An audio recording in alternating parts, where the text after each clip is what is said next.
মরক্কোর বিদায়ে এভাবেই কান্নায় ভেঙে পড়লেন নুরা ফাতেহি। প্রিয় দলের হার যেন তার মন ভেঙে দিয়েছে। ফ্রান্সের বিপক্ষে এই হাই ভোল্টেজ ম্যাচে গ্যালারিতে উপস্থিত ছিলেন জনপ্রিয় শিল্পী নুরা ফাতেহি। শুরু থেকে নিজের দলকে সমর্থন করছিলেন তিনি। ম্যাচের শুরুতে ফ্রান্স পেনাল্টি পেলেও সেই সুযোগ কাজে লাগাতে পারেনি। এমবাপ্পের পেনাল্টি মিস হতে আনন্দে উচ্ছ্বসিত হয়ে ওঠেন নুরা এবং মরক্কোর সমর্থকেরা। তখন মনে হচ্ছিল হয়তো আজ নতুন ইতিহাস গড়বে মরক্কো।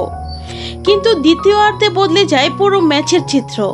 ম্যাচের 59 মিনিটে দুর্দান্ত এক গোলে ফ্রান্সকে এগিয়ে দেন কিলিয়ান এমবাপ্পে। সেই ধাক্কা সামলানোর আগে 65 মিনিটে ওসমান ডেম্বেলের আরেকটি গোলে ব্যবধান হয় দ্বিগুণ। এরপর মরক্কো শেষ পর্যন্ত লড়াই করলেও আর ম্যাচে ফিরতে পারেনি। শেষ বাঁশি বাজার সঙ্গে সঙ্গে গ্যালারিতে নেমে আসে হতাশার এক ছায়া।